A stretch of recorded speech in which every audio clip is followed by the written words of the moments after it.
Hello mga boss, mamimili tayo ng konting pasalubong kay Christina Ilan ng Bangan Talinga.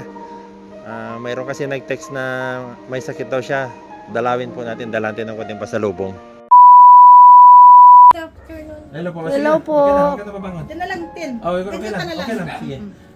Sino po nag-aalaga sa kanya? Siya? Opo, nagpapalitan na. Nagpapalitan kayo?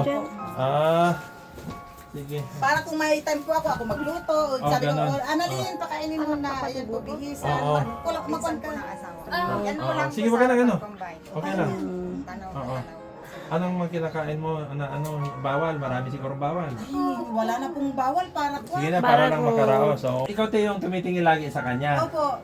Yung nung tumawag ka te, bali, nung matagal na siya rito, kinuha mo lang siya? Kinuha ko po siya. Anong araw yung... Kasi po 2 times ko na po siyang kinuha sa Paranaque. Opo. Doon siya sa Paranaque. Opo. Ikaw yung kumuha sa kanya. Opo. Oh, bait. Nag-request po ako kay Mayora.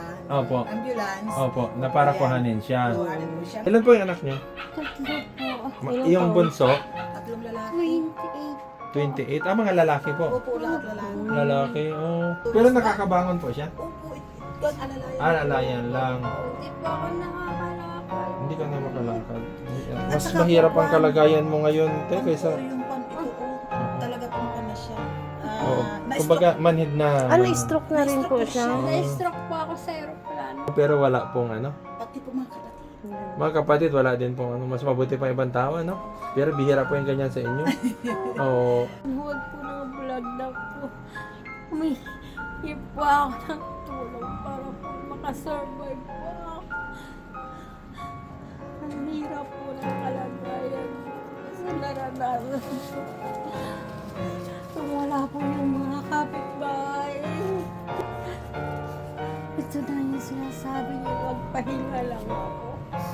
Ang hirap, kailangan tayo na ako. Ang tagal ko ng ganito. Bastros, thank you po. Dahil nadalaw niyo po ako, ma'am. Salamat po sa tulong niyo po.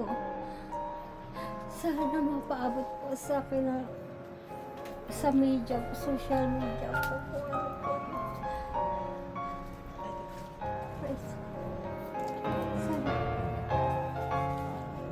Ito po yung ano niya, paa niya, nasusugat na. Opo. Huwag ka nagkakalo, okay na. Huwag mo pilitin. Okay na. Ano po, kung sino po yung yung may mabuting puso diyan, kita mo naman ang kalagayan niya. Pati pamilya niya iniwan na siya. Mabuti po may mga kapitbahay na tumutulong sila, ma'am. Kung wala silang hirap po talaga, bihira po yung ganitong tao na tumutulong kahit walang kapalit at saka hindi niya kamag-anak. Hindi po siya iniwan. Kita niyo naman yung kalagayan niya, Dito sa mga may mabuting 20 20 years po siya sa abroad para sa mga anak niya. Oo, Hindi lahat niya inubos niya yung panahon niya para sa mga anak. Pero ngayon po, yung mga anak niya nasaan na? Nasaan na? Ibang tao pa po yung nag-aalaga.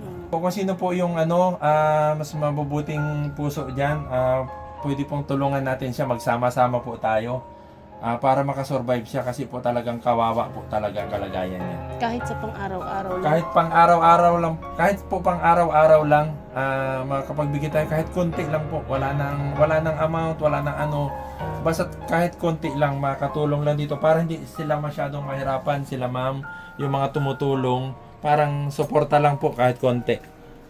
Sa mga sa talagang mabubuting, uulitin ko ulit, sa mabubuting sobra po sa lahat ng pinuntahan ko, ito yung pinakamahirap na kalagayan.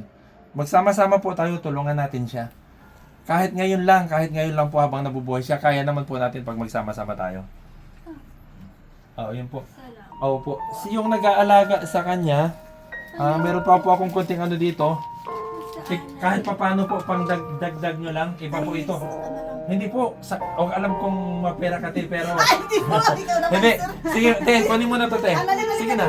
Sige, pang sa araw-araw nyo lang, para po kahit pa paano. Hindi po, alam ko po yun. Meron pa tayong konting grocery dito, tapos po, pag biglang may tumawag po sa akin, i-announce ko kaagad. Kasi po may mga tumatawag talagang mababait na bibigyan namin ganito. Sana meron. Sana mayroon, Sana mayroon. Oo, pero mga boss, ito po si Ma'am Daisy. Siya yung dahilan kung bakit ako na-contact dahil kay Christina. Siya po yung kapitbahay lang pero grabing tumulong. Ano po ginawa niya? At siya rin yung gumawa ng way para makontak ako para magtulong-tulong ang lahat para kay Christina. Kaya salamat ha. O dati pong kagawad ng Bangan Talinga. Kapitan. Kapitan. Ay, dati pong kapitan ng Bangan Talinga, napakabuti. Sana magkapitan pa ulit siya o mag-mayor pa siya. Napakabait, napakabait. At saka Opo. po yun si Pangkat. Ano pangalan po niyo? Analalin po. Oh, ito tsaka po si Annalyn. Siya rin po yung nag-aalaga, nagsasalitan sila ni Ma'am. Hindi ka mag-anak ha, kapitbahay lang. Diyan kay Believe, kapitbahay pero hindi siya iniwan. Sige po, salamat ha, salamat. Thank Opo, you, sir. opo. Thank you, madam. Hello. Maraming salamat. Opo. God bless po. Sige.